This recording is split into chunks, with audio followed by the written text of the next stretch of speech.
watching Pop Goes the Culture on CUTV with me, Rob Young, where each week we're going to be going through a bit of film, bit of TV, bit of music, and a culture that literally snaps, crackles and pops.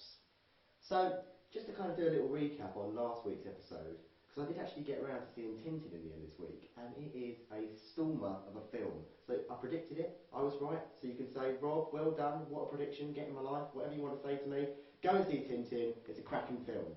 So that's just catching up from last week, just so you were on the same page, you know what I'm saying? Right, on to this week. Couple of big films out this week, very rare to have two big films. It's a funny old week because I'm in an R-ing about both of them, to be honest with you. I can't really give you a definitive, this is going to be this is going to be that. The first one we got, it's called In Time. I think the premiere's been this week. And it's the new film by a director called Andrew Niccol. Now, that name might not be familiar to some of you, but if you've seen Gattaca, which is about kind of genetic engineering and the perfect human, lots of different kind of sci-fi themes going on in that. If you've seen Gattaca, it's the same director, and this is called In Time. Now, this stars Justin Timberlake, who is like man of the moment in the acting world. Unfortunately, ladies and gentlemen, he has decided, well, it seems like he's decided never to return to the music industry, which is a real shame because I was listening to Future Sex Love Sounds the other day. What goes around comes around. Cracking song, get on that. But so Justin Timberlake, now an actor, giving Usher a chance to kind of get #1 hits while he doesn't. So yeah, he stars as a guy in a world where you literally have to buy time. So the concept is that instead of paying for things with money, you pay for things in minutes. And nobody ages above the age of 25. Once you get to 25, you've got to buy your time for the rest of eternity. So it's quite a high concept thing. It's guaranteed to keep you intrigued by this concept of, you know, there's all these big shady corporations going on. Cillian Murphy's popping up in it. Pete Campbell from Mad Men's going to be in it. I think Olivia Wilde's in it. Amanda Seyfried. It's a cracking cast. And yes, it's the kind of in the aftermath of Inception. It's another kind of big blockbuster type film where you have to use your head a little bit, and it will probably be carried just about on its concept. I do worry about other things in the film. If you've seen Gattaca, you will know that it is probably one of the most boring films ever made, and I do worry that no amount of sexy back Justin Timberlake is going to save it, but we'll see. Maybe go and see it, let me know what you think. Also out this week, another cracking cast put together. This is a film called Tower Heist, which, well, it's about a tower heist, and it's got Ben Stiller in it, it's got Eddie Murphy in it, Casey Affleck, loads of other people. I think the Oscar-nominated actress from Precious, Tia Leone, I think, is in it as well, and it's about a group of people that try and do a heist in a tower. I mean, as titles go, you can't get clearer than Tower Heist.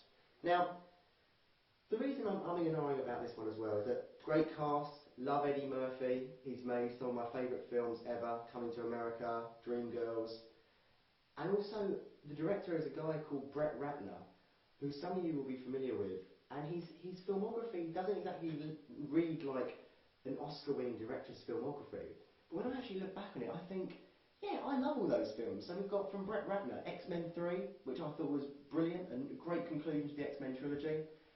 He's also done all 3 Rush Hour films. Now, I'm not a snobby film goer. I will tell you now, Rush Hour 2 is definitely in my top 5 films of all time. And if you are my Facebook friend, if you are lucky enough to be my Facebook friend, that's about 1,309 of you. It's not a competition, but I am winning. Those 1,300 of you will see that on my favourite quotes, my memorable quotes page, every single quote is by Chris Tucker in Rush Hour 2. So obviously Brett Ratner must be doing something right. So this is this kind of comedy, action, it's like a more comedic Ocean's 11, I guess. And it might fall flat because it's kind of too much pressure to put on the cast and the director. But you never know, you know, we're coming into November now, these kind of pre-Christmas films, you might get a couple of sleeper hits. So, In Time, Tower Heist, they're both out this week. Go and see them. Let me know what you think. I might see one, I might not. Right. Let's talk about the world of TV. So let's talk about a little bit of TV now. Last week you may remember that I told you to watch The Young Apprentice on BBC One. And if you did very, very well for yourself, because it was a cracking show in the end. And the range of teenagers they've got, there's a guy who was trending on Twitter last week, mainly because he's this posh boy from rugby, and he was in the tabloids today, swigging a bottle of Dom Perignon at a club. He's a cracking character. The guy that got fired in the end, spoiler alert, was a little guy called Mohammed, who was of Somalian ethnicity, and it was quite a touching moment when they had to kind of come up with a theme for their ice cream business, and little Mohammed came up with a pirate theme, which is brilliant for all the kind of stereotypers out there. Mohammed got fired in the end, but mainly because he was impossibly small. This week we have a brilliant drama starting on Channel 4, which I actually only found out about a few hours ago, so that's great. It's called Top Boy. And it starts on Monday night, it'll run until Thursday, so by the time this goes out it probably will have aired, but you can catch up with it on 4OD. And it's a very gritty drama set in, I think, East London, Hackney, about kind of like everyone on the council estates and that drugs and that crime and all that stuff, you know what I'm saying. Anyway, but I won't do that voice again.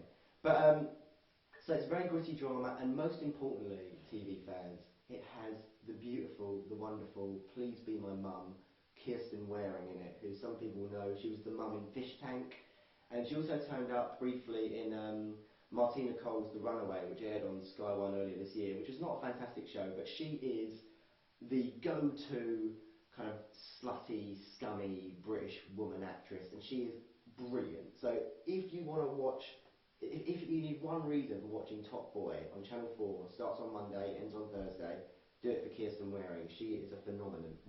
So yeah, that starts this week, and that's going to be a great gritty drama. So finally, I'm going to talk a little bit about music, because I like talking about music. I like to think I've got a good ear for these things. And well, I say I think I've got a good ear for these things, but this week I am going to be talking about Cher Lloyd, the Marmite of the pop industry. Now, this summer Cher Lloyd swaggered her Jagger very publicly in the pop charts. She got a #1 out of it, sampling Oh My Darling Clementine, and it was a very much, love it or hate it type song. I came to warm to it in the end. Very bad production, very catchy song. But she's got a new track out called With Your Love, featuring Mike Posner or Posner, depending on how Jewish he wants to sound. I can get away with it, trust me. And this song is exactly the kind of stuff that Cher Lloyd should have been doing in the first place. And the video is this kind of bubblegummy thing. She starts with her friends in her room, and she's walking down the street, and all of her friends join her, and by the end they're having a big old street party, and there's balloons everywhere. It's a crazy thing. I actually think that you could do quite a sizable dissertation about the history of music videos which involve people walking through the streets with their mates. Probably starting somewhere around Thriller as a very early example of that, at the beginning, kind of, I'm not like other guys, that kind of thing, and then crossing into Billy Piper's Because We Want To, Mika's Big Girls You Are Beautiful, and culminating where all good things should culminate, with Cher Lloyd's With Your Love. Check that out on YouTube, it's a cracking song, and it will be sure to be hitting the dance floor soon enough.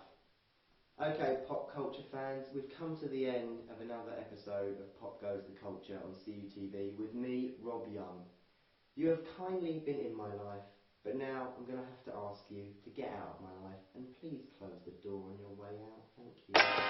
But what did you do? What did you say? Or did you walk or did you run away?